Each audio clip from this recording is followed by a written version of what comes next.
안녕하십니까. 서울대학교의 김영선이라고 합니다. 반갑습니다.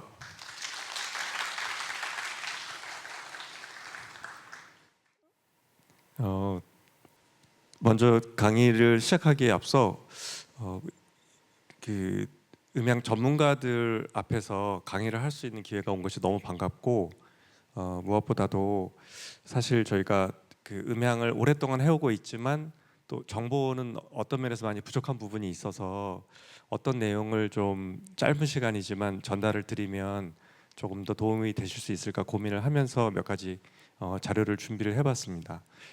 아시다시피 음향 자체가 내용이 방대하기 때문에 짧은 시간 동안 모든 것을 다 다루기는 어려워서 그래도 그 책에서 잘 다루지 않고 있거나 또는 책에서 다루고 있어도 조금 직관적으로 이해가 되기 좀 어려운 부분들을 중심으로 해서 몇 가지 테마들을 가지고 여러분들하고 좀 내용을 공유하고 싶어서 이 자리에 나왔습니다. 일단 제 소개를 하자면 그 원래 연주자 출신이고요. 호른을 전공했습니다. 그리고 나서 좀 오래된 얘기긴 한데 그 버클리 음대를 98년도에 졸업했습니다. 그 MPA로 졸업을 했고요.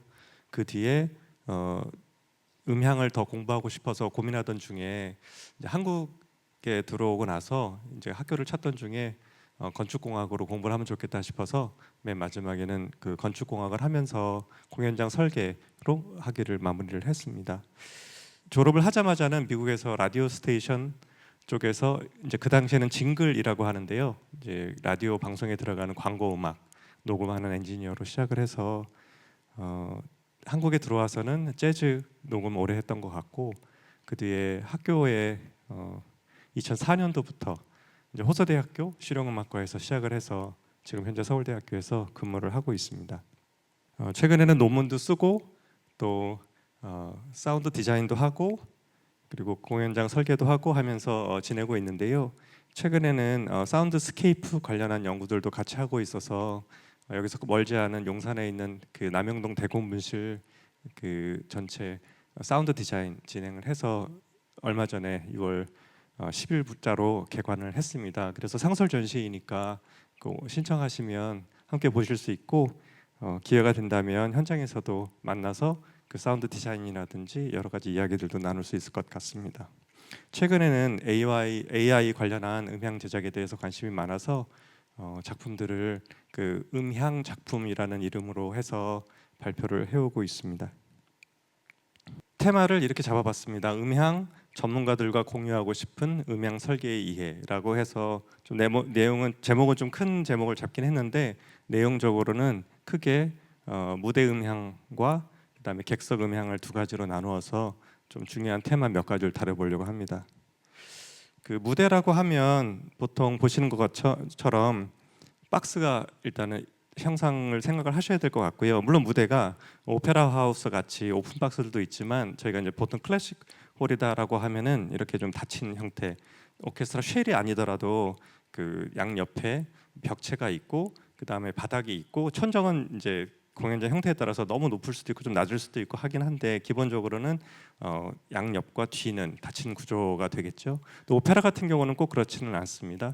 양옆에도 뚫려 있고 또 뒤도 필요하면 어느 정도 열려 있는 그런 형태가 되어 있을 수 있고, 클래식 콘서트홀은 천장에 반사판이 있지만 아시다시피 다목적 홀이라든지 오페라 하우스 같은 공간에서는 천장에 바텐들이 많이 있기 때문에 천장에 반사판이 없습니다. 그래서 구조적으로 조금 다를 수는 있지만 디멘션으로만 보면 일단 측벽, 바닥, 그다음 후벽 이 세 가지 요소는 동일하게 항상 존재한다고 보고, 천정은 높이가 매우 높게 있기는 하지만 구조적으로는 일단은 반사체로서 콘서트홀 기준으로 했을 때는 존재한다라고 보고 설명을 좀 드려보겠습니다. 여기 보면 알파라고 되어 있는 조그만 글씨가 하나 써 있는데요. 이 각도가 흥미롭습니다. 왜냐하면 이 각도가 너무 일직선으로 되어 있으면 우리가 잘 알다시피 스탠딩 웨이브라든지 그 플러터 에코에 노출되기가 쉽고, 이것이 너무 바깥쪽으로 열려져 있으면 무대 안으로 소리가 유입되는 게 너무 적어서 연주자들이 소리를 듣기가 너무 힘듭니다. 연주자들이 자기 모니터링이라고 하거든요. 이제 그 파라메터라 보면 스테이지 서포트라고 해서 ST early, ST late와 같은 용어를 사용해서 그 연주자들이 연주하기에 얼마나 편안한 음압을 제공받고 있는가에 대한 이야기를 하는 파라미터들도 있습니다.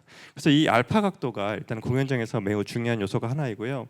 두 번째는 라이저입니다. 이제 니주 뭐 하여튼 용어들은 많이 있죠. 하여튼 그 무대 연주자들을 위한 이 라이저들의 높이가 상당히 중요합니다. 왜냐하면 이 라이저가 너무 낮으면 뒤에 연주자들의 소리가 앞에 연주자 얼굴에 가려서 프로젝션이 나빠지거나 아니면 관객으로 도달하는 음압도 너무 급감하게 되어 있거든요. 그래서 라이저가 어느 정도 높은 게 좋은데 또 라이저가 너무 높아버리면 어떤 일이 생기냐 하면 소리들이 공간에 돌아다니지 않고 그냥 바깥쪽으로만 나가거나 아니면은 특정한 각도로 너무 치우치게 나가는 경우도 있어요. 그래서 라이저의 높이도 잘 알려져 있지 않지만 상당히 중요합니다. 그래서 라이저의 높이 때문에 그 내부의 연주자들의 밸런스가 많이 틀어지게 들릴 수도 있다라는 거 염두에 두고 한번 좀 생각을 해볼 수 있는 요소가 있습니다.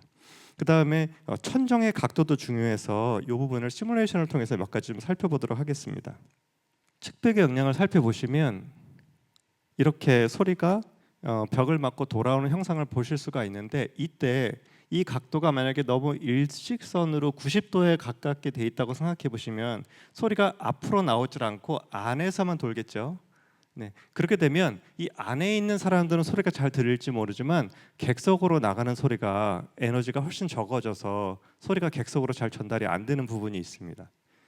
그래서 런을 좀 계속 해보겠습니다.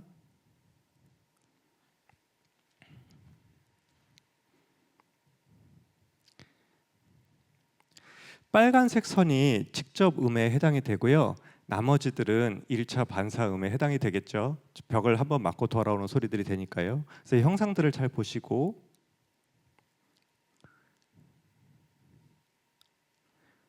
그 다음에 이 빨간 선이 뒷벽을 후벽을 맞고 앞으로 돌아오는 과정에서 에너지가 급감합니다.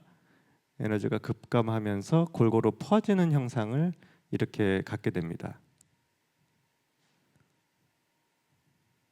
이때 에너지가 어떻게 남아있는지도 좀 보실 필요가 있는데 보시면 에너지가 전반적으로 이 중앙 쪽에는 조금 더 점들이 많이 보이지만 오히려 객석 쪽에는 점이 좀 희미해진 걸 알 수 있죠. 밀도가 좀 떨어지는 걸 볼 수가 있죠.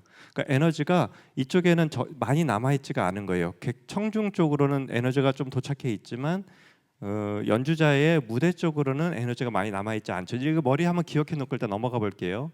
다음 각도를 한번 보겠습니다. 이번에는 천정 각도를 유심히 살펴보시면서 각도를 한번 볼게요.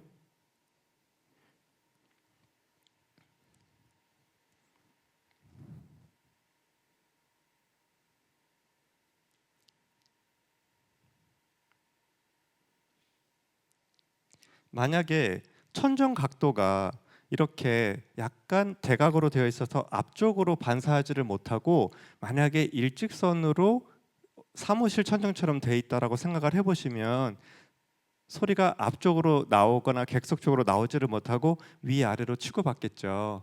예, 그래서 이 각도도 중요합니다. 근데 이때 옆에 각도도 그렇고 천정 각도도 그렇고 너무 과도하게 열려 있으면 무대 쪽으로 에너지가 너무 전달이 안 되고 또 너무 일직선에 가깝게 되면은 무대 쪽으로만 소리가 들어오고 바깥쪽으로 안 나가기 때문에 적정한 각도라는 게 필요하거든요. 그래서 이때 적정한 각도를 이야기를 할 때 정확하지는 않지만 일반적으로 이렇게 측벽은 5도에서 15도 정도를 봅니다. 그러니까 5도는 좀 타이트한 느낌이 없잖아 있어요. 그래서 개인적으로는 10도에서 15도 정도가 적당하다라고 보고 있는데요. 그래서 10도에서 15도 정도를 일반적으로 그 무대에서 개구부의 각도로 보고 있습니다.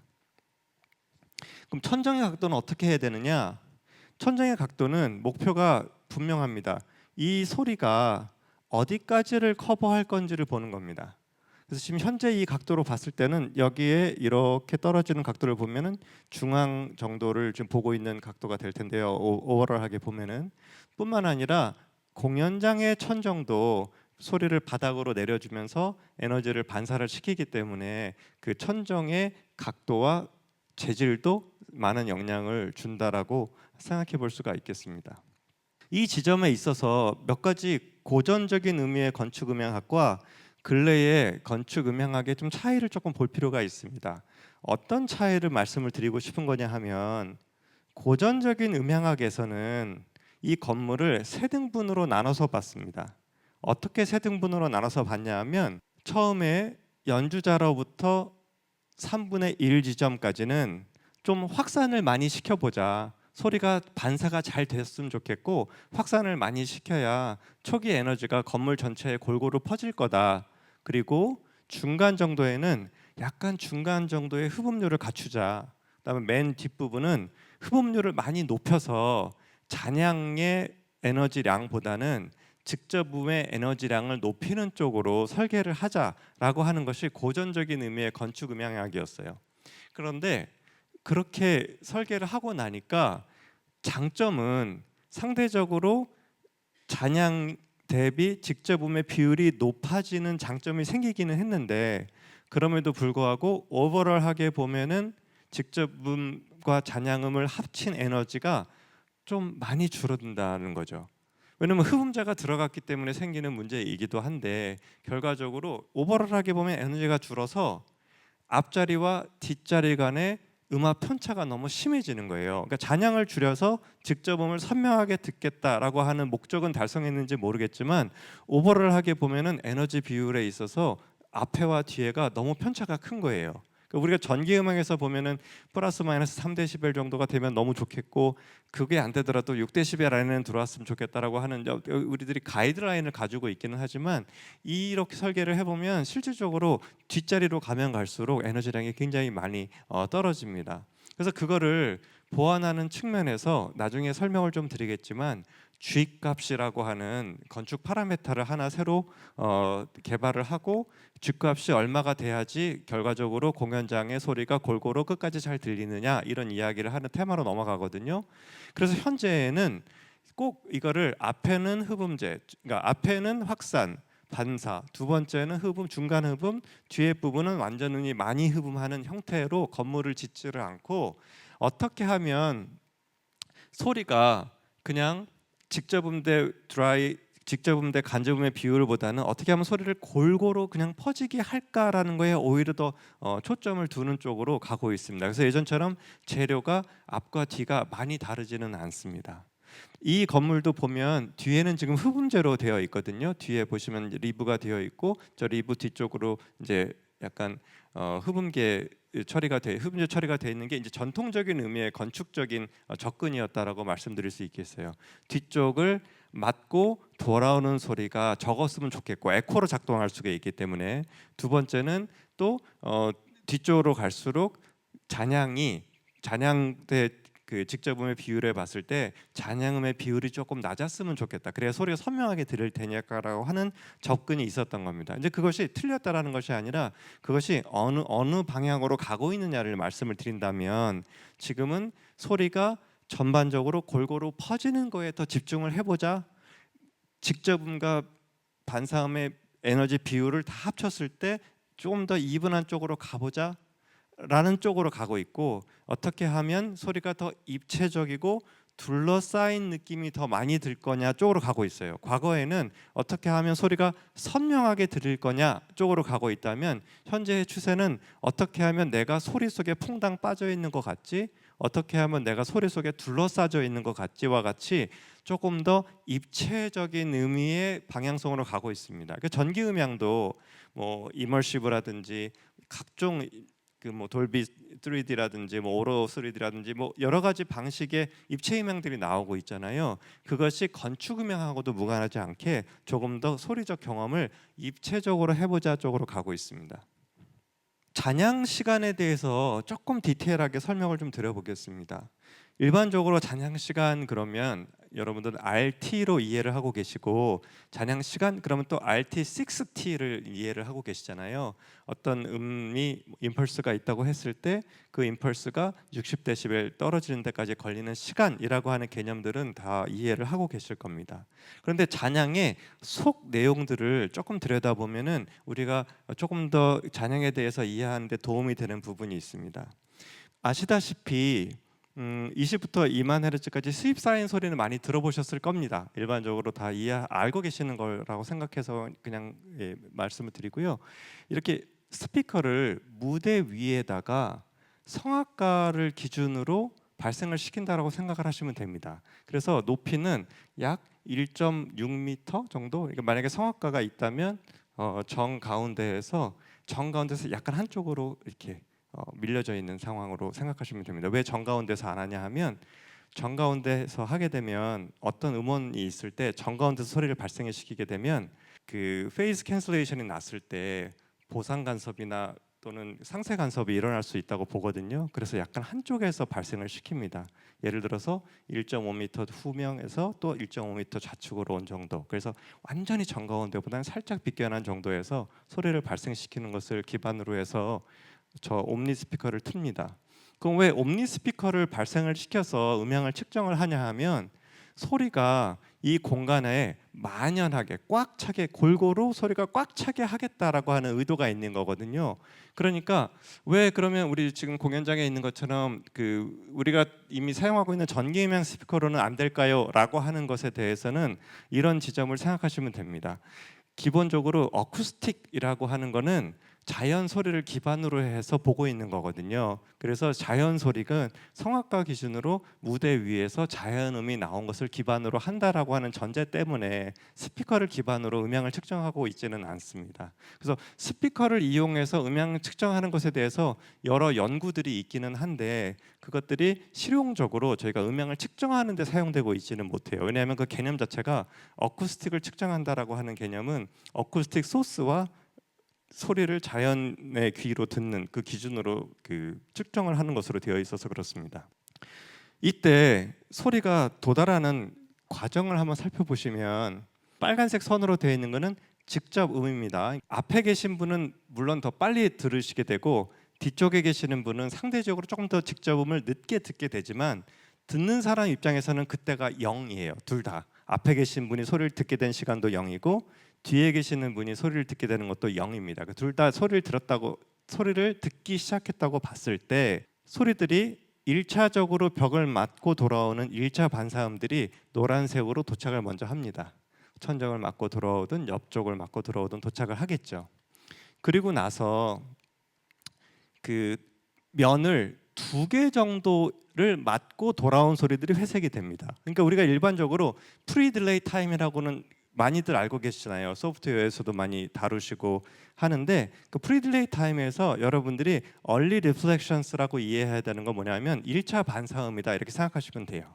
그리고 그 뒤에 그 레이트 리플렉션들은 1차 반사음 이후에 2번, 3번, 4번, 5번 맞고 돌아오는 소리들이 그 후기 잔향음이다라고 생각하시면 돼요.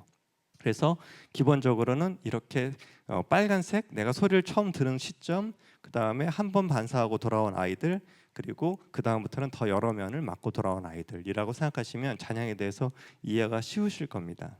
그런데 우리가 잔향을 측정을 할 때는 임펄스라고 하는 시그널을 쓰게 됩니다.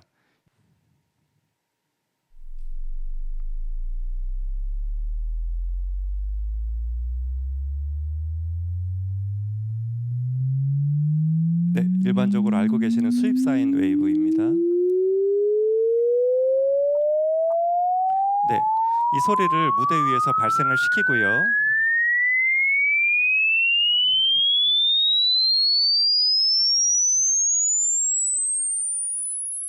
네, 그리고 나서 이거를 마이크로 이제 그 ISO에서 지정한 인터내셔널 스탠다드에 의해서 몇 석 이상은 몇 군데에 설치해야 된다 뭐 이런 것들이 있으면서 골고루 배치를 한다고 생각하시면 돼요.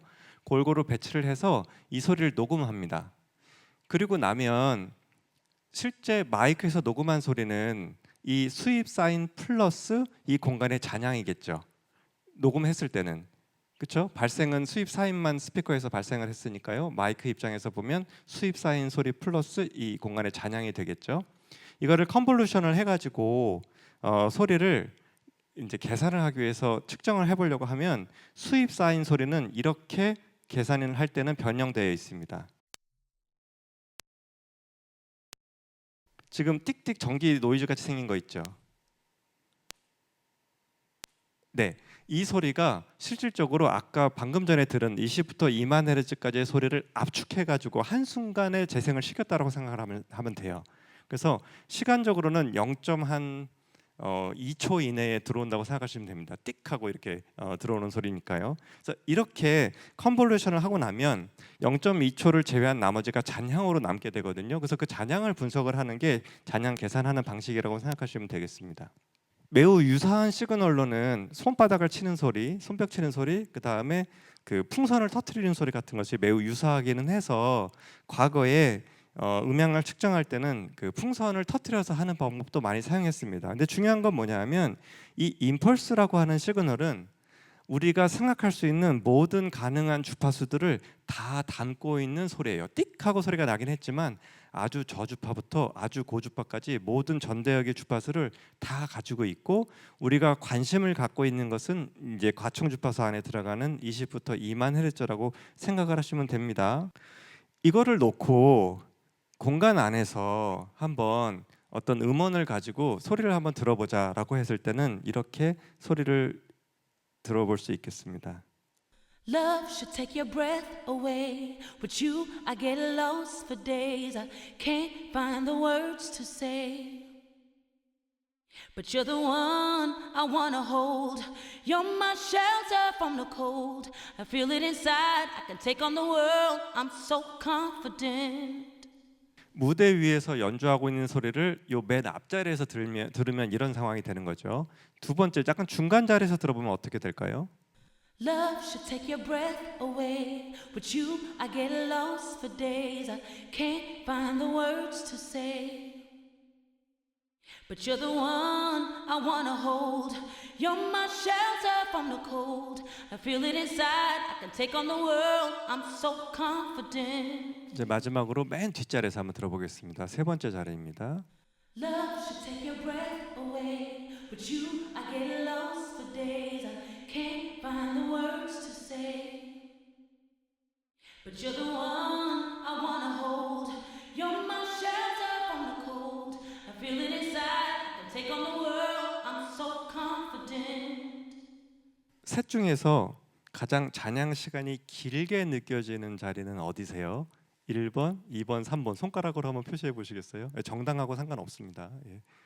1번, 2번, 3번 어떤 게 제일 잔향이 길게 느껴지세요? 네, 본인이 선호하는 정당을 막 손으로 좀 표시하고 계시는데요. 네, 알겠습니다. 그 3번이 많으신데요.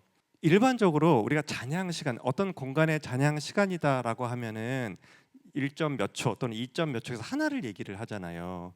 그런데 지금 이게 한 공간인데도 잔향이 이렇게 다르게 들리잖아요.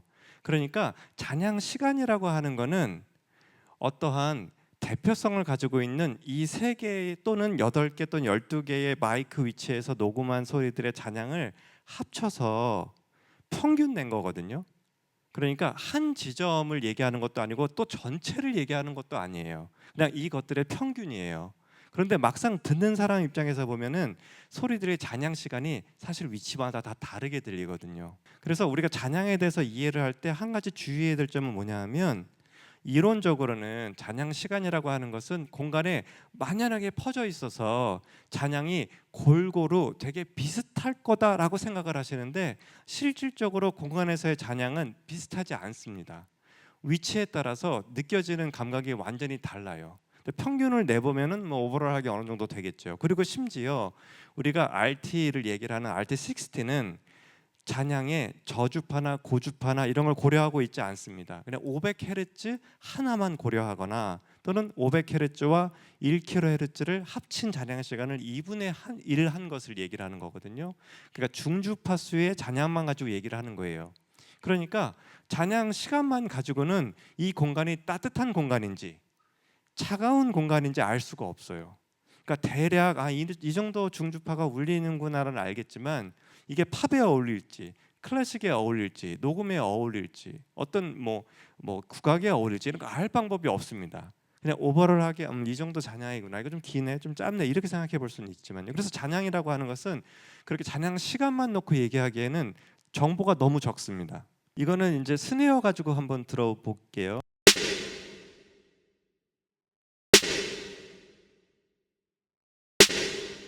앞에서 들은 거 중간이요.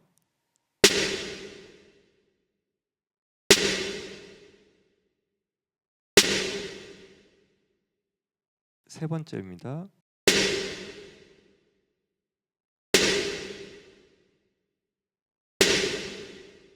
이 모든 것이 파라메타상으로는 같은 잔향 시간이라고 설명하고 있거든요. 다 1.8초다 이렇게 얘기를 합니다. 너무 다르죠. 이 부분을 이제 이해를 할 때는 잔향 안에는 이 잔향 리스폰스 안에는 어떤 정보가 있는지를 살펴볼 때 이거는 하나의 대역만을 생각해서는 안 되는구나. 저주파도 이 임펄스 리스폰스 안에는 저주파도 있고 고주파도 있구나라는 거를 한 가지 염두에 두셔야 되는 게 한 가지고, 그 다음에 두 번째로 염두에 둬야 될 것이 프리 딜레이라고 하는 값입니다. 프리 딜레이 값은 여러분들이 항상 플러그인으로 음악 작업하실 때 사용해왔던 값이에요. 여기도 보면 프리 딜레이 값이 있잖아요. 그리고 여기에도 보시면 팹필터에도 보시면 여기 프리 딜레이 값이 있습니다.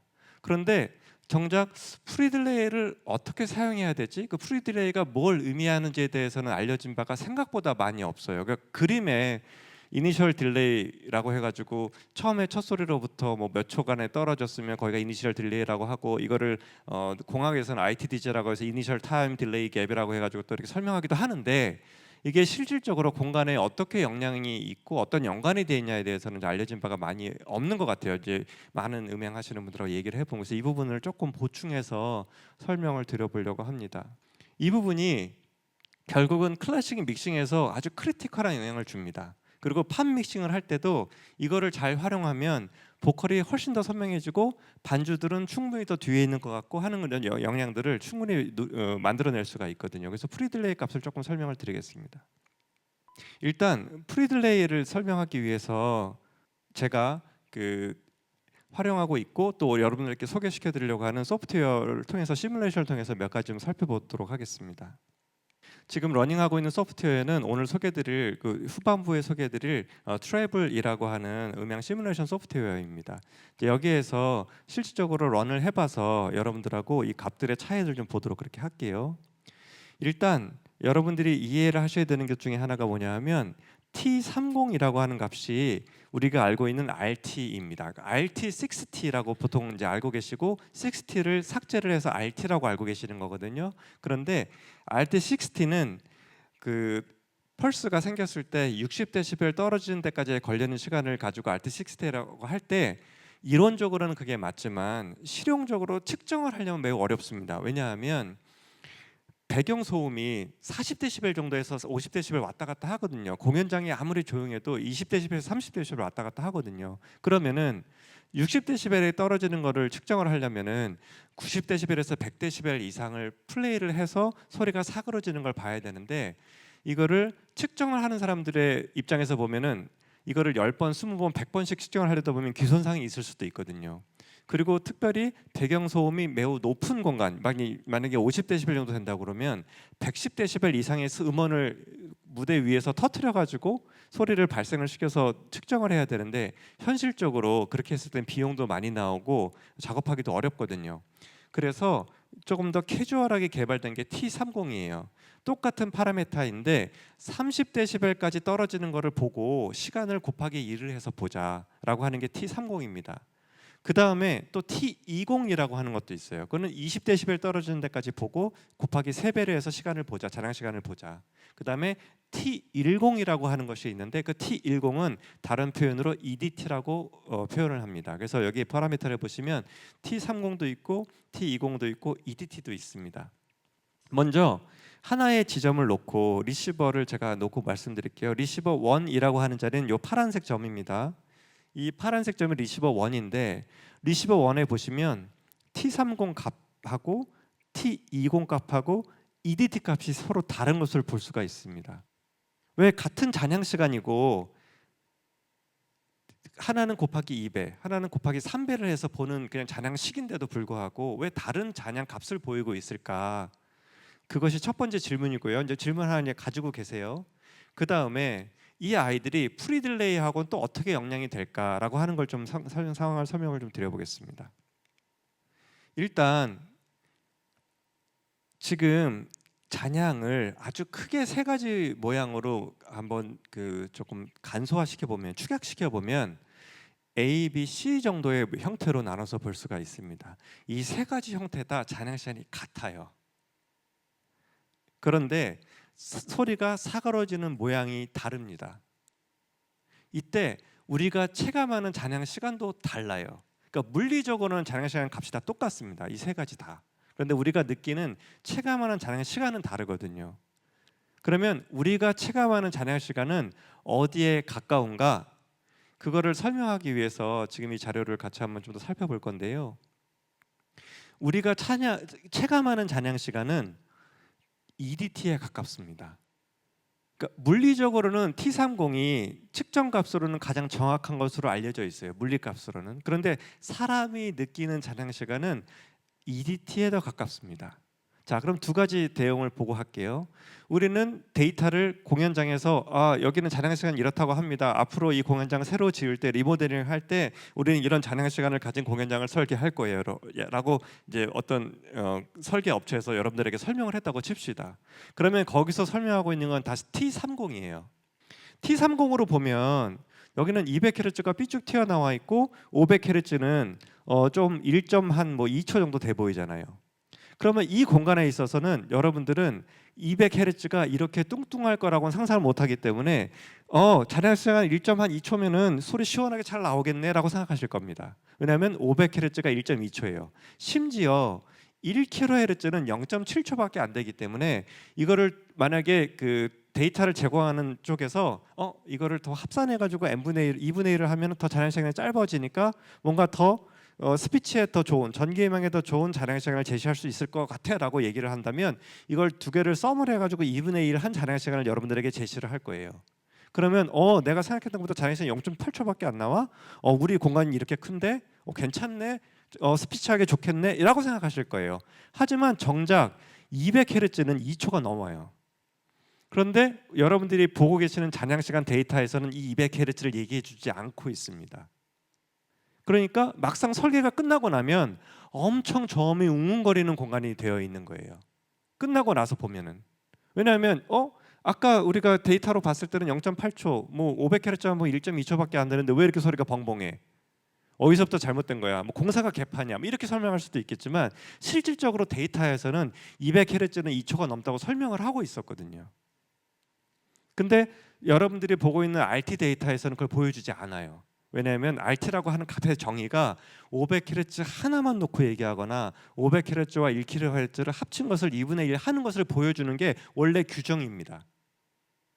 보여주지 않아요. 알 수가 없습니다. 그걸 안 보여줬다고 컴플레인할 수도 없어요. 왜냐하면 그게 RT의 정의이기 때문에 그렇습니다. EDT를 볼게요. EDT를 보면은 63Hz가 엄청 올라갔죠. 보세요. T30으로 보면은 1.5초니까 나쁘지 않아요. 중주파수가 1.2초일 때 저주파수 60Hz가 1.5초라고 하면 아주 양호한 겁니다. 깔끔한 거예요, 이 정도면. 그런데 EDT로 보면 어떻게 됩니까? 상대적으로 이렇게 저주파가 200Hz부터 상승해서 이렇게 올라가는 걸 볼 수가 있어요. 이런 식으로 값들이 RT만 가지고는 보기 어려운 것들이 있구나, RT60만 가지고는 보기 어려운 것들이 있구나라는 것을 여러분들이 알고 가시기를 바라는 것이 한 가지 마음이고, 이것들을 어떻게 해결할 거냐 하는 문제들은 전 주파수 대역을 다 보여야지 알 수가 있다라고 하는 걸 팁으로 좀 드리고 싶습니다. 그래서 그 소프트웨어에서 만약에 이 상황을 살펴본다고 하면, 이거는 지금 프로툴에서 기본적으로 제공하는 디버브거든요. 여기서 보면은 저주파와 고주파의 밸런스를 하이 컷에서 고주파를 좀 줄이는 걸 제공하고 있지만 로우를 올리거나 내리는 걸 제공하고 있지 않죠. 그리고 여기서 이야기하는 이 4.5라고 하는 데이터는 아까 말씀드린 것처럼 500Hz 하나에 대한 단일 주파수에 대한 잔향 시간입니다. 그러니까 이것만 가지고는 잔향 시간이 늘어났기는 했지만 사실 소리가 따뜻한지 밝은지 알 수가 없어요. 그래서 너무 밝으면 이걸 조금 커트를 해가지고 소리를 좀 줄이는 식으로 작업을 하시겠죠. 예를 들어서 고주파 흡음률이 높아지게 만든다라고 하는 것과 같은 얘기가 되겠죠. 근데 팹필터에서 보면은 여기는 전주파수 대역을 다 제공하고 있죠.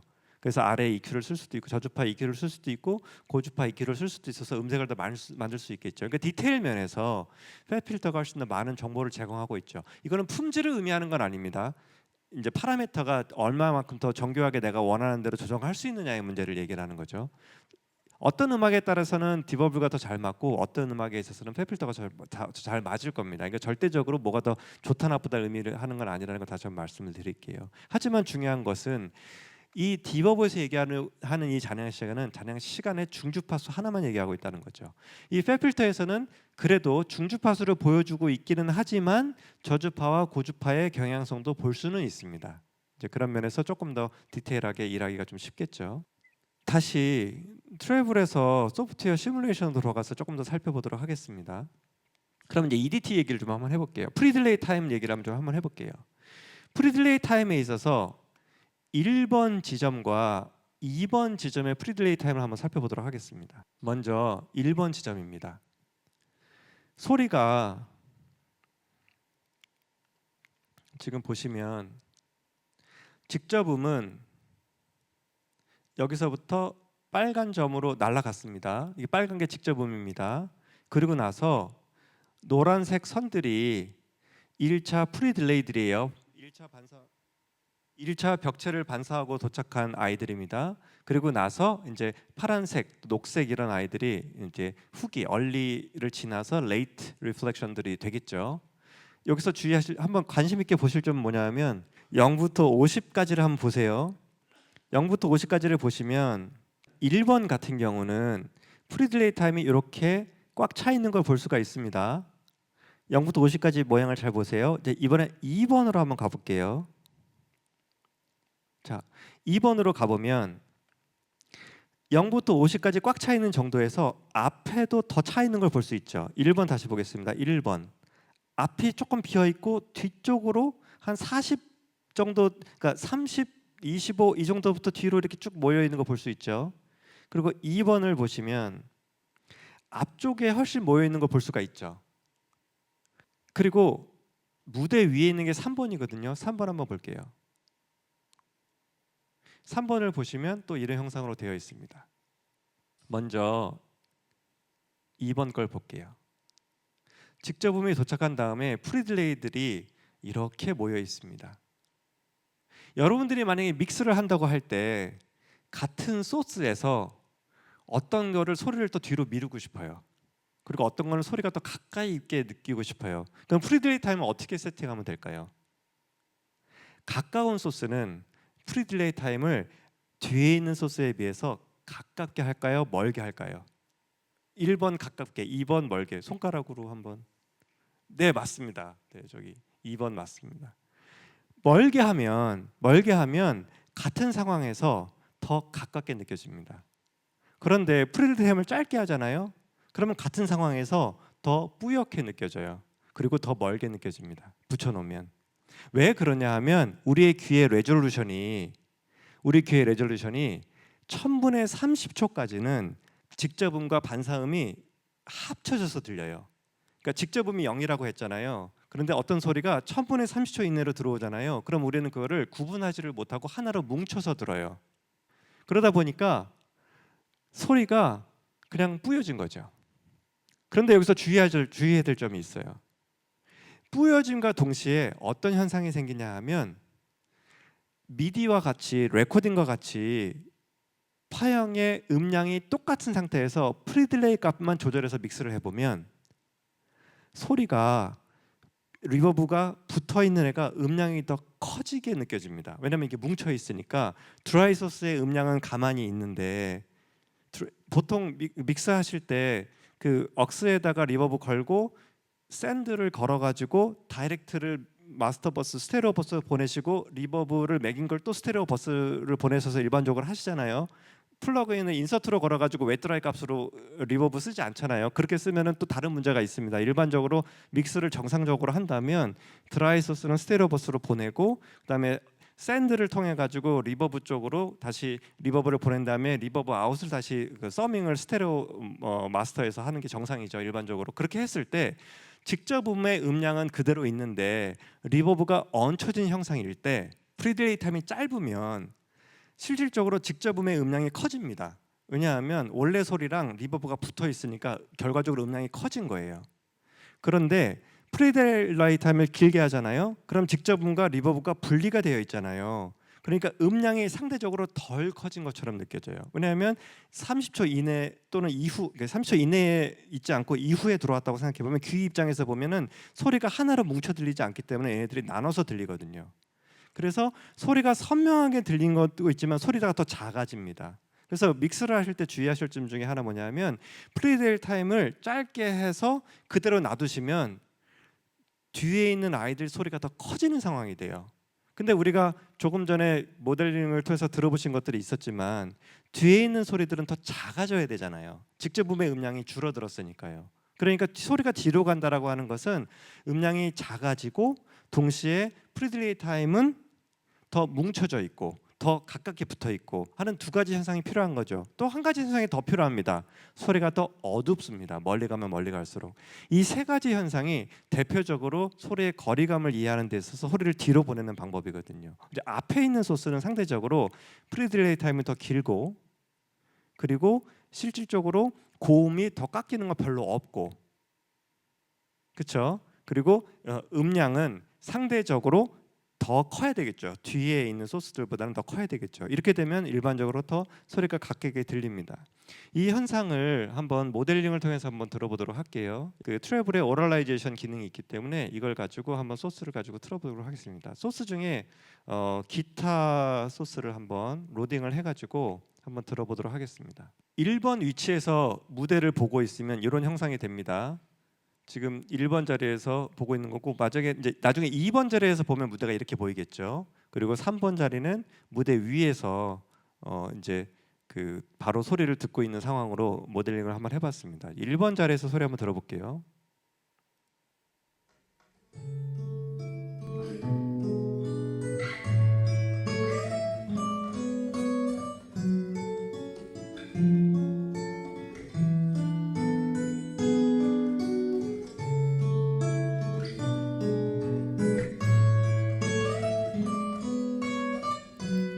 좋습니다. 이번에는 2번 자리에 가서 소리 들어볼게요.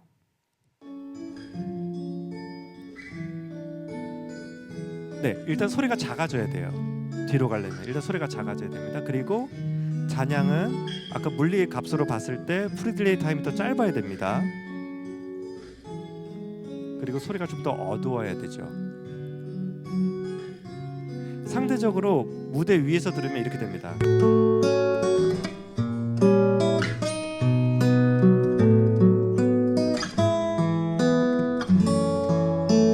기타에다가 귀대고 그냥 듣고 있다고 생각하시면 돼요. 무대 위에서는 이렇게 되겠죠. 훨씬 더 밝고 그 다음에 wet, dry 값에 있어서 무대 위에 있는 것은 wet 값은 거의 없겠죠. 하지만 아예 없는 건 아니죠. 이제 그리고 1번 자리에서 들어보면 wet 값이 dry 값보다 적겠죠. 그런데 뒤로 가면 wet, dry 값에 있어서 wet 값이 훨씬 높겠죠. 이제 결론적으로 한 가지 정리를 하나를 좀 소개를 한번 내보자면 잔향이라고 하는 것이 우리가 알고 있는 잔향이라고 하는 것이 숫자 하나로는 이해하기가 어렵구나. 이게 위치마다 이렇게 소리가 다른데 내가 그 숫자 하나로 이 공간은 잔향이 이러니까 이런 소리가 난다라고 판단하는 것은 너무 섣부른 판단이겠구나라는 것을 알고 가셨으면 좋겠다라고 하는 것이 한 가지. 그리고 우리가 잔향이라는 것을 이야기를 할 때 wet dry 값에 따라서 체감적인 되는 것도 있지만 EDT라고 하는 값이 있어서 실질적으로 내가 체감되는 잔향 시간의 길이가 완전히 다를 수가 있구나라고 하는 요소. 그래서 EDT 그 다음에 지금 말씀드린 것처럼 위치별로 잔향 시간이 틀린 것들에 대해서 조금 더 이제 생각을 해볼 필요가 있다라는 겁니다. 예를 들어서 여기는 가운데가 뒤쪽이 뚫려 있거든요. 그리고 저 맨 뒤는 흡음자가 있고요. 중앙에 계시는 분들 입장에서는 상대적으로 다른 데보다는 흡음률이 조금 적어요. 반사를 조금 전반적으로 흡음률이 높긴 하지만 그래도 조금 더 맨 뒤나 무대 앞쪽보다는 중앙이 더 잔향이 더 풍성하게 느껴질 수 있는 자리예요. 디자인적으로만 봤을 때는.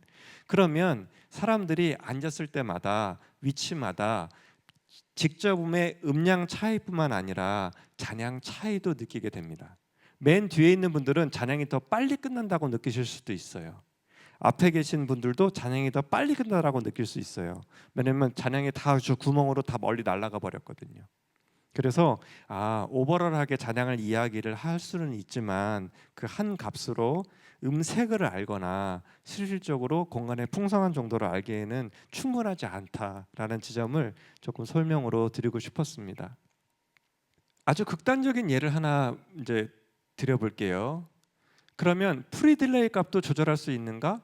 프리딜레이 값도 이렇게 하면 조절할 수 있어요. 예를 들어서 1차 반사 또는 2차 반사 음의 소리들을 여기를 완전히 흡음재로 바꿔버리는 거예요.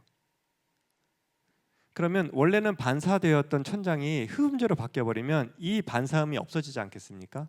점점점점으로 해서 줄어들지 않겠습니까? 극단적으로 음색을 바꿀 수도 있겠죠. 그러니까 공간을 우리가 어떻게 설계하느냐에 따라서 프리딜레이 값 안에 들어와 있는 얼리 리플렉션들의 값들도 우리가 조절할 수 있어요. 얼리 리플렉션스를 줄일 수도 있고 늘릴 수도 있습니다. 우리가 공간적으로 디자인을 하기에 따라서. 그러니까 공간을 설계를 한다라고 할 때 잔향 시간 몇 초 만들어 주세요 가지고는 부족해요. 왜냐하면 얼리 리플렉션스들의 값이 많으면 아까 잔향의 곡선을 보신 것처럼 형상들을 보신 것처럼 모양들이 달라지는 거가 있는데 모양 달라지는 것들에 대해서는 이거를 볼 수가 없거든요. 그러니까 내가 흡음재를 어느 위치에 어떻게 쓸 거냐에 따라서 완전히 같은 잔향 시간이라도 느껴지는 잔향 감은 완전히 달라집니다. 왜냐하면 EDT가 바뀌기 때문에 그렇습니다. 그래서 그런 지점들까지 우리가 건축을 이야기를 할 때 좀 고려를 했으면 좋겠고, 전기 음향이라고 해서 이 값을 피할 수는 없습니다. 왜냐하면 전기 음향이라고 하더라도 전기 음향이 완전히 어쿠스틱 커튼처럼 아니면 웨이브 필드 신테시스처럼 건물 전체를 둘러가지고 잔향을 조절하는 게 아니걸랑은 앞에서 주로 전방에서 소리가 내보내잖아요. 그러면 건축에 무조건 영향을 받게 돼 있거든요. 심지어 이머시브 스피커 시스템이든 WFS든 그 외에 다른 입체 음향 시스템들도 당연히 건축에 영향을 받습니다. 하지만 앞에 메인으로 이렇게 스피커를 설치해 놓은 경우에 잔향이 건축의 음향 영향을 안 받을 수가 무조건 받게 돼 있거든요. 그러니까 이것은 사뭇 어쿠스틱 소스뿐만 아니라 전기 음향 시스템에도 똑같이 적용되는 이야기입니다. 그래서 잔향이 완전히 다르게 느껴지실 거고 뚱뚱한 정도도 완전히 다르게 느껴질 겁니다. 혹시 여기까지 질문 있으시면 질문해 주세요. 그럼 중간 답 좀 드리고 또 다음 테마로 좀 넘어가 보려고 합니다. 혹시 믹스 하실 때 곤란하셨거나 이 리버브 믹스 하실 때 리버브 세팅하면서 좀 어려움 있으셨거나 했던 거 있으면은 질문해 주시면 좀 중간 답 드릴게요. 네.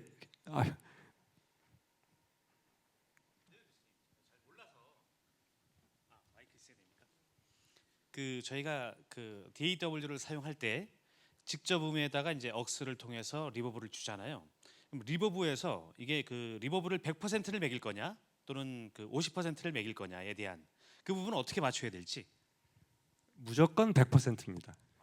예, 무조건 100%입니다. 두세 가지 이유가 있는데요. 첫 번째, 드라이 값을 두 번 합쳐서 내보내잖아요. 컴퓨터가 엄청 정교하게 타이밍을 맞춰도 조금씩 차이 나요. 그래서 다이렉트 소리가 뿌여집니다. 플러그인들이 딜레이 컴펜세이션을 통해서 시간을 맞추긴 하거든요. 근데 생으로 다이렉트 보낸 것만큼 못 맞춰요. 그래서 무조건 100%입니다. 예, 그래서 무조건 100%로 하시는 것을 추천드리겠습니다. 네, 되게 굉장히 실용적인 질문 주셨는데요. 또 다른 질문 있으시면 네, 저 맨 뒤에 혹시 마이크 하나만 있으면 하나만 더 주세요. 아닙니다. 네, 목소리 다른 분들도 들으실게요.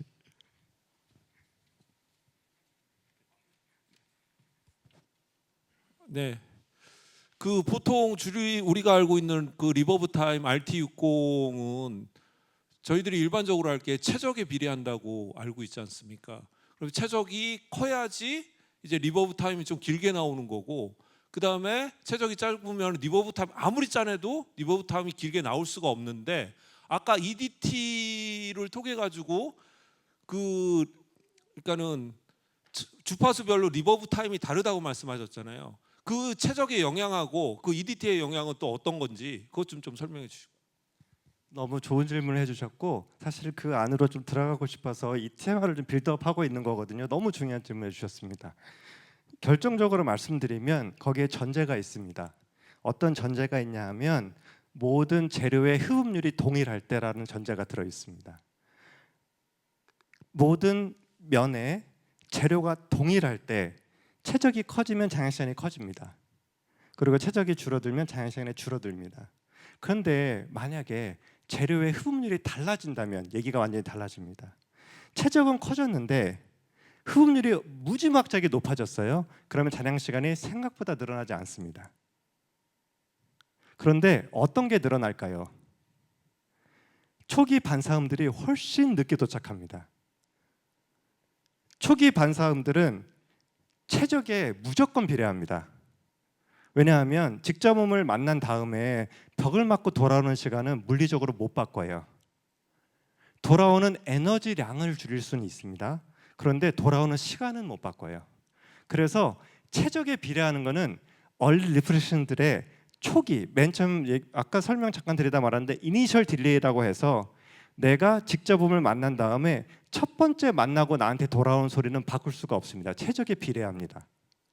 그러니까 잔향 시간은 같은 흡음률이라고 하는 조건 안에서는 공간이 작아지면 잔향 시간이 줄어들고 최적이 커지면 잔향 시간이 늘어나는 것이 물리 법칙이기는 하지만 이것이 무조건하고 재료가 동일할 때라고 하는 전제가 필요하고 재료가 달라지면 잔향 시간은 변할 수 있습니다. 아무리 작은 공간이라도 목욕탕처럼 유리로 다 설치해 놓는다면 잔향 시간이 상대적으로 많이 늘어날 수가 있잖아요. 그래서 최적에 비례한다라고 하는 것은 잔향 흡음률하고 항상 따라가는 파라메타라고 이해를 하시면 좋을 것 같고요. 저주파와의 관계도 역시 마찬가지입니다.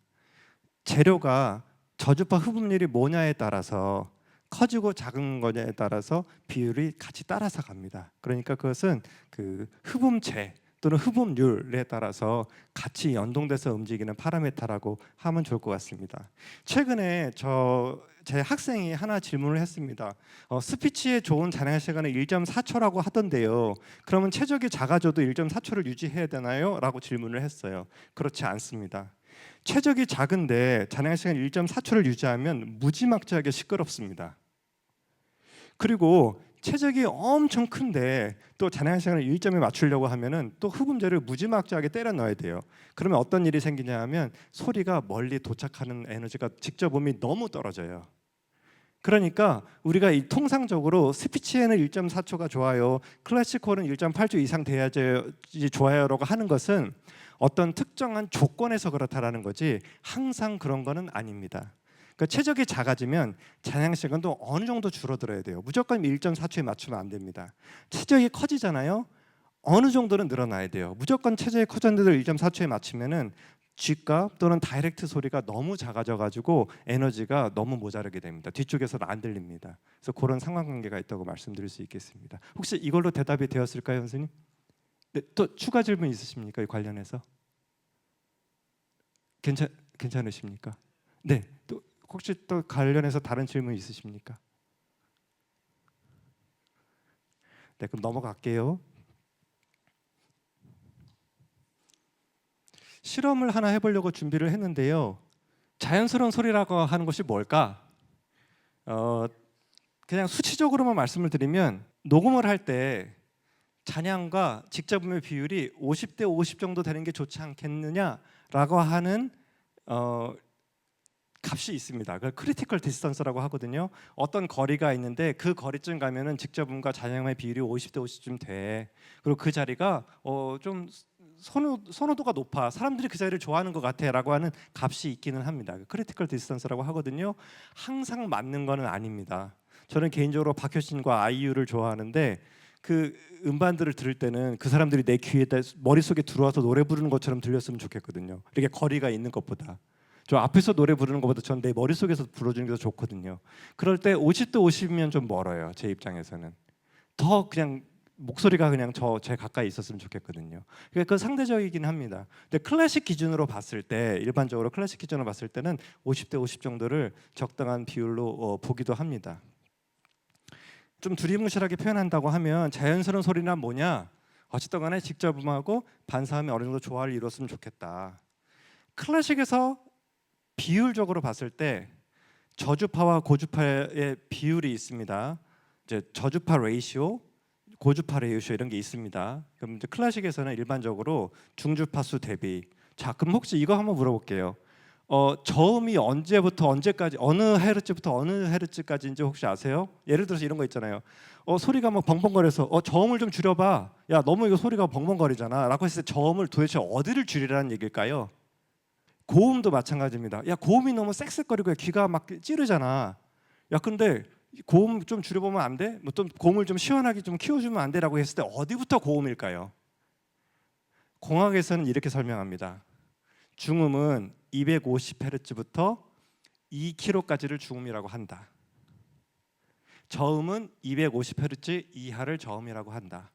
고음은 2kHz 이상을 고음이라 한다라고 정의를 내리고 있습니다. 그래서 여러분들이 중음, 저음, 고음을 얘기를 할 때 중음은 대략 한 250에서 한 2kHz 안에 어딘가 라고 얘기를 하는구나 라고 이해를 하시면 서로 소통하시기가 좀 낫겠죠.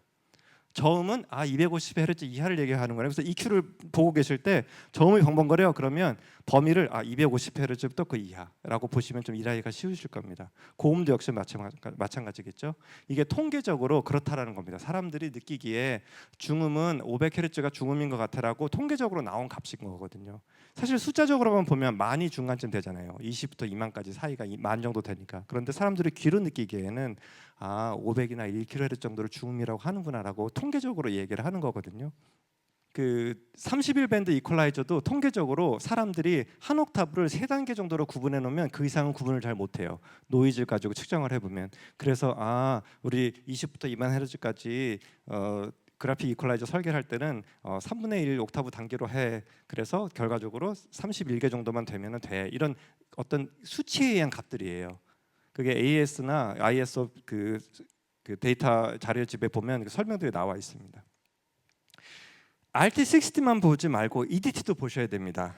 그리고 동시에 60와 또는 T30을 보셔도 돼요.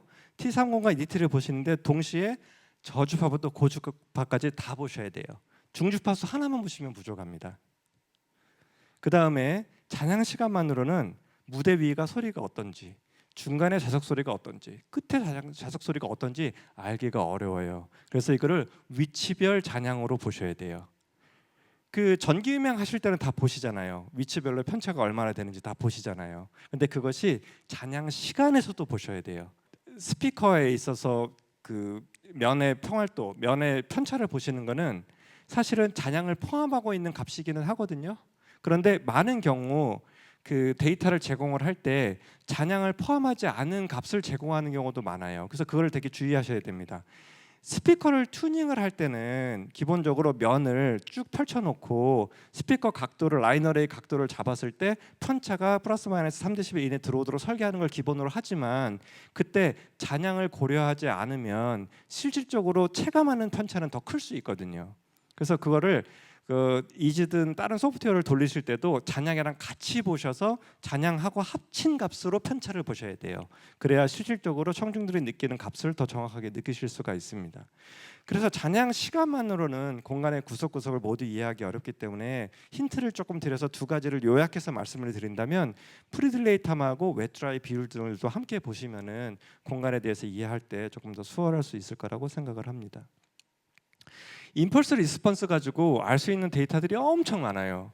사실은 잔향의 임펄스 리스폰스만 가지고 우리가 지금 다루고 있는 모든 테마들을 다 볼 수 있습니다. 그래서 여러분들이 추후에 음향을 공부를 할 때 임펄스 리스폰스에 대해서 조금 더 이런 지금 말씀드리는 파라미터가 전부도 아니에요. 여기서 저희가 실용적으로 다루기 좋은 파라미터들만 제가 좀 정리해 놨거든요. 이거 위주로 조금 보시면 도움이 좀 되실 것 같습니다. 특별히 우리는 베이스 레이쇼에 관심이 많죠. 왜냐하면 스피커를 설치해서 공간에서 뿌렸을 때 저음이 컨트롤이 안 되는 경우가 많아가지고 좀 벙벙거리는 것도 있지만 어떤 어려움도 있냐면 앞과 뒤에 저음 편차가 너무 크기 때문에 어려움도 많단 말이에요. 그래서 우리가 베이스 레이쇼에 대해서도 관심이 많습니다. 전기음향에서 보시는 것들 중에서 좀 중요한 파라미터도 좀 정리해봤습니다. 시간이 된다면 이걸 다 설명드릴 수 있으면 좋지만 오늘은 그거는 좀 너무 많아서 거기까지는 설명을 좀 드리지 않도록 하겠습니다. 요 지표는 한번 짚고 넘어. 이거 하나는 짚고 넘어가면 좋겠네요. LF라고 하는 값이 있습니다. 이 LF 값이 근래 건축 음향과 전기 음향에서도 엄청 중요한 요소입니다. LF에 대해서 아주 짧게만 설명을 드려볼게요. LF는 이렇게 계산합니다. 414 마이크 2대면 측정할 수 있어요. 예를 들어서 414 마이크 하나는 옴니로 세팅하시고 또 하나는 바이디렉셔널 선택을 하신 다음에 위아래로 백투백으로 이렇게 세워놔요. 그 동일한 선에 있다라고 생각하시고 백투백으로 위아래로 붙여서 세팅을 하시고 그 다음에 소리를 뿌려보는 거예요. 그 다음에 옴니에서 바이디렉셔널로 들어온 소리를 빼요.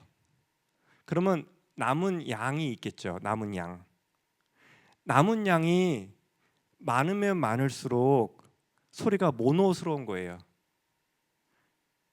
남은 양이 적으면 적을수록 소리가 스테레오스러운 거예요. 우리는 스테레오스러운 걸 더 좋아합니다.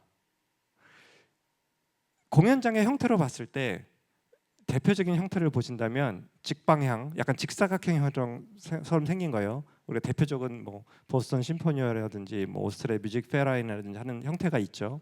두 번째로 대표적인 형태가 부채꼴 형태가 있죠. 예술의 전당도 그렇고 요즘에 최근에 설계된 많은 큰 극장들은 대부분 부채꼴이죠. 그 다음에 부채꼴에다가 뭐 하나를 더 얹은 형태가 있어요.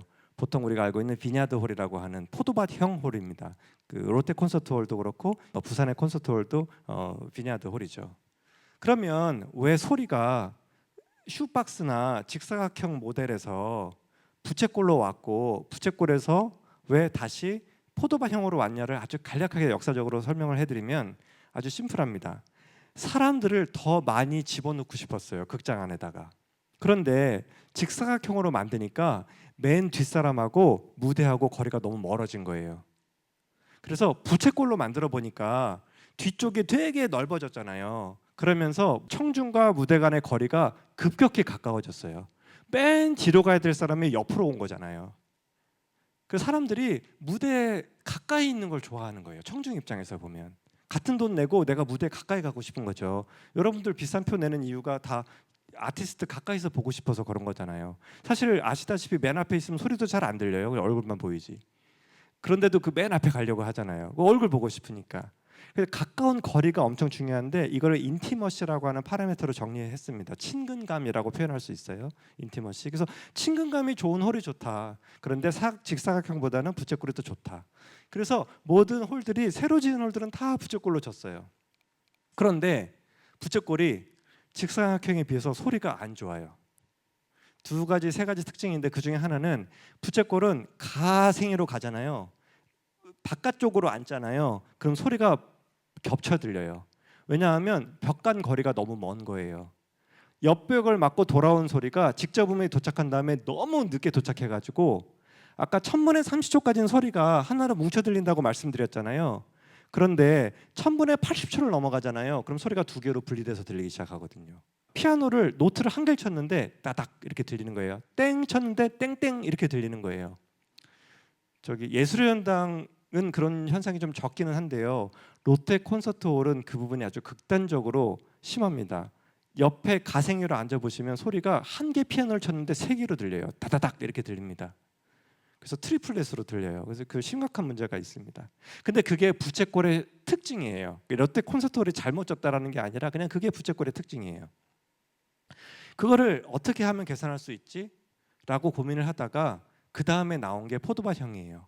포도밭은 격벽을 옆에다 계속 세우는 거예요. 그러니까 칙벽을 맞고 돌아온 소리가 바로 내 옆에서 도착하는 거죠. 저 멀리 돌아오는 거는 도착하기는 해요. 근데 에너지량이 많이 줄어서 도착해요. 나한테 당장 도착하는 옆벽의 소리들은 내 옆에 있는 벽에서 도착을 해버리는 거예요.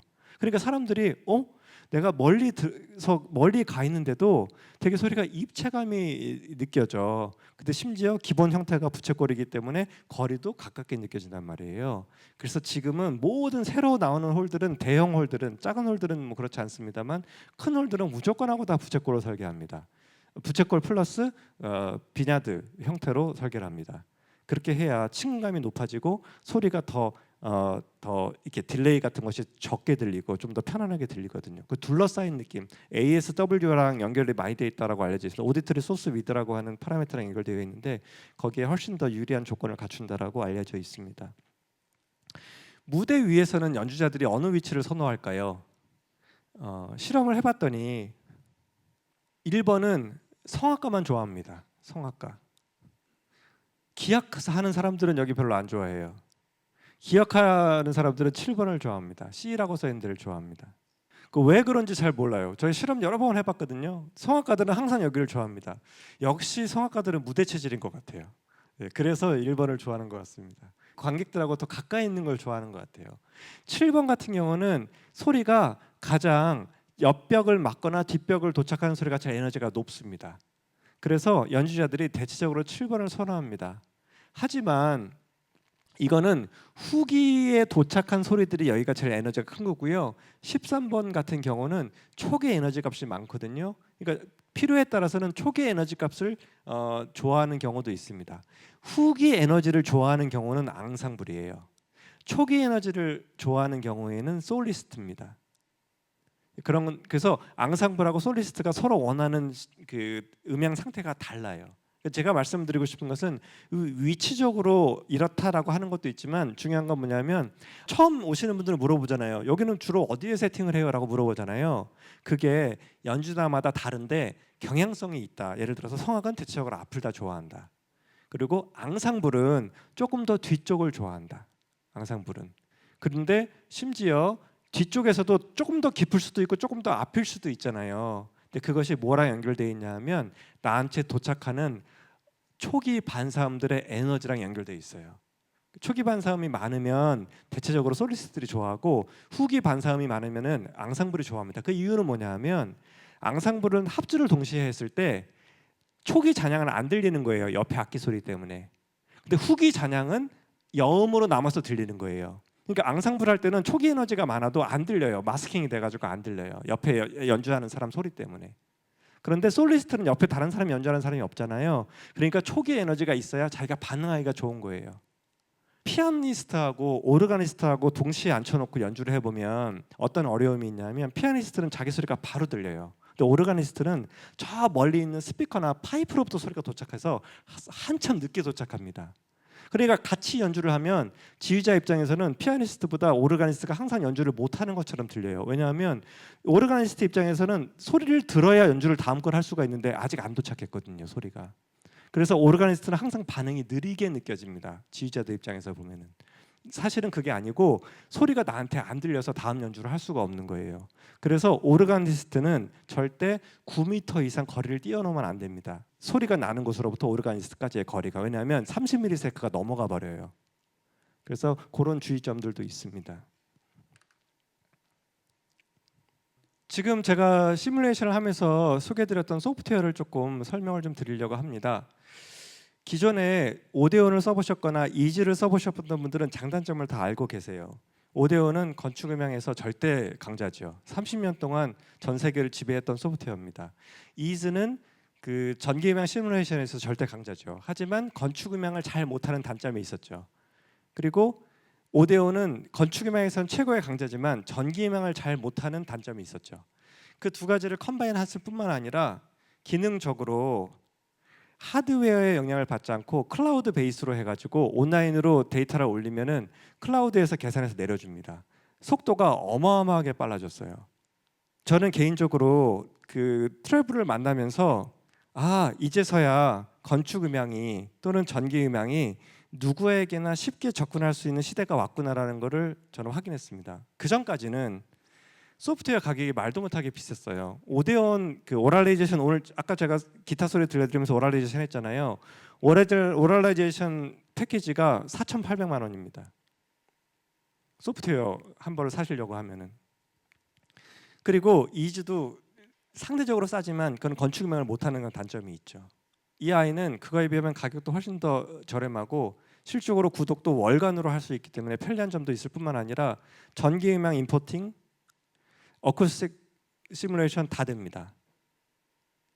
그래서 제가 자신 있게 이 소프트웨어를 좀 소개를 시켜드리려고 합니다.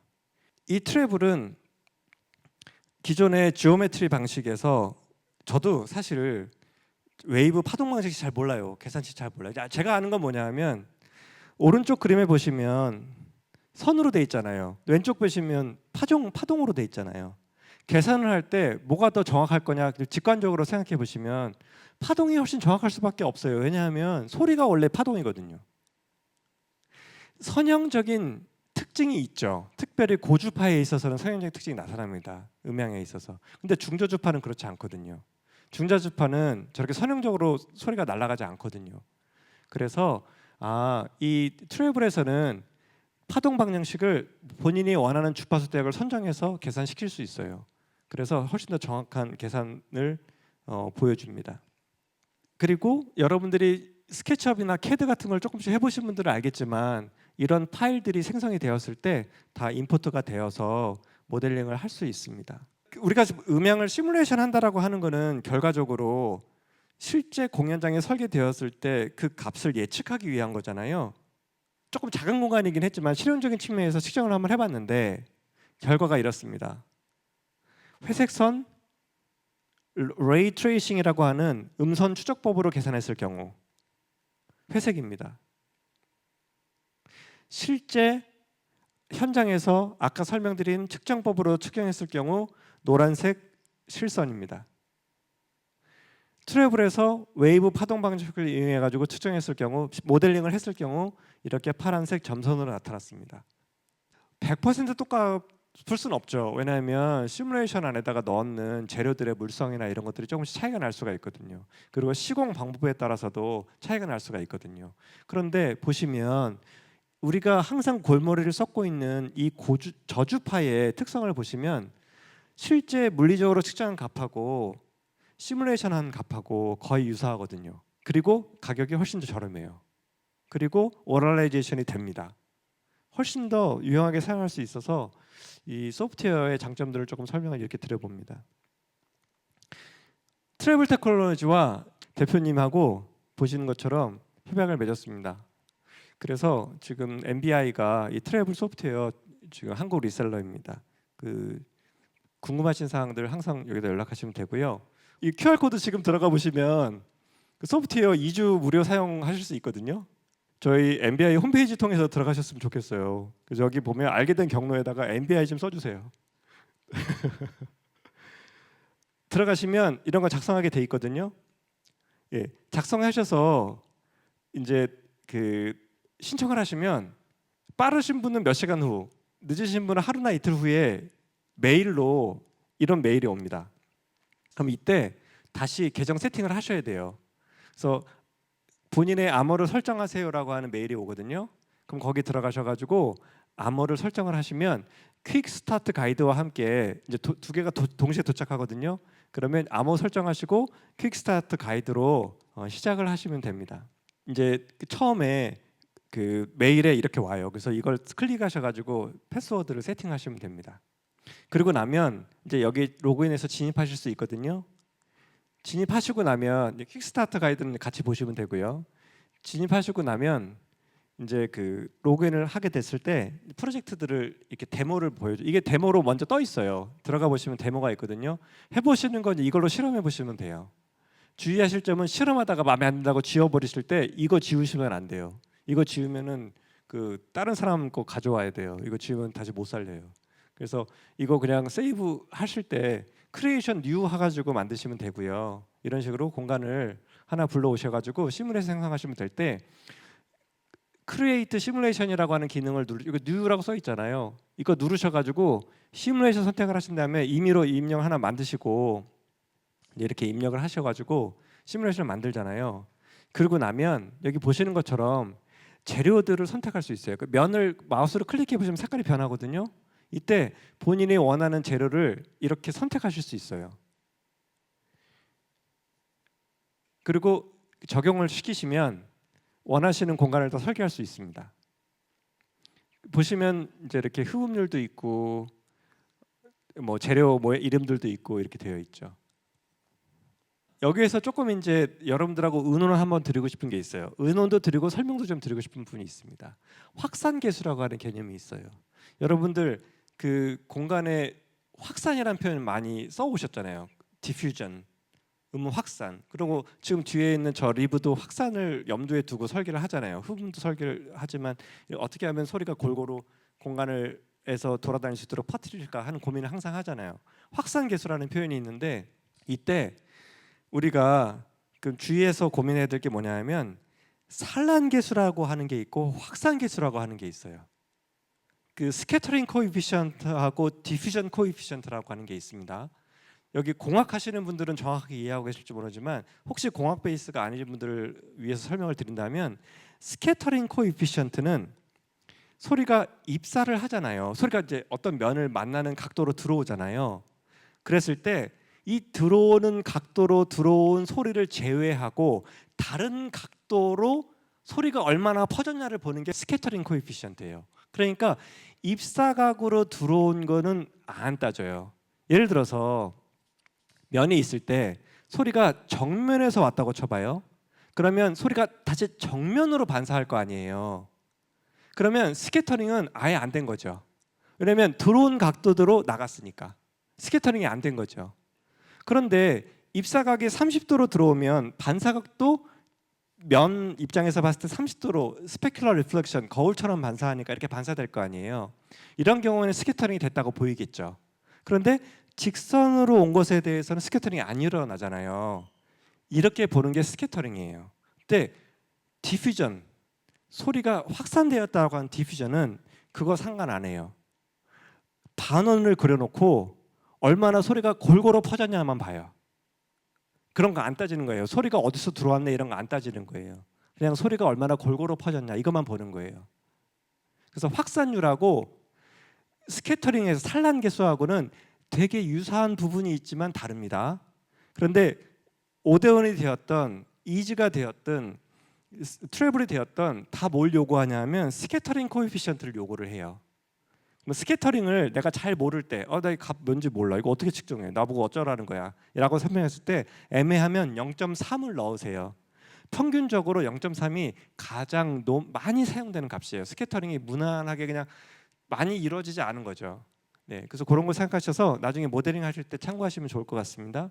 근데 기본적으로 현재에는 재료들이 스캐터링 값을 다 넣어놨는데 여러분들이 임의로 내가 우리 공연장에 설계를 해야 될 때 테이블에 없는 재료가 있을 수도 있거든요. 새로운 재료가 있을 수도 있고 그럴 경우에 보통 업체에서 흡음률을 제공하거든요. 그러면 그 흡음률을 입력을 하시면 되는데 그 입력할 때 스캐터링 값을 넣어야 된다고 하면 0.3을 넣으시면 됩니다. 그리고 소스 리시버 선정을 할 때 그 여기서의 장점은 마우스로 그냥 그 소스 리시버를 선정을 하시면 되고 그래서 한번 샘플 한번 보여드릴게요. 이렇게 선택을 하시면 내가 어떤 흡음재를 쓰겠다 어떤 면이다 하는 거 다 보실 수 있고요. 이런 식으로 지금 제가 온라인에 핸드폰으로 연결해 가지고 보고 있는 겁니다.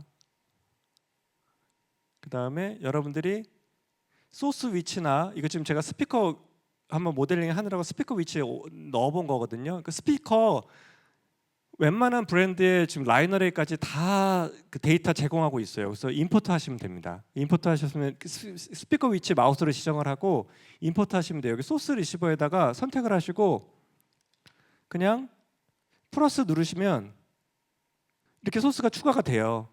그리고 잡아다가 옮기시면 원하는 데 설치하실 수 있어요.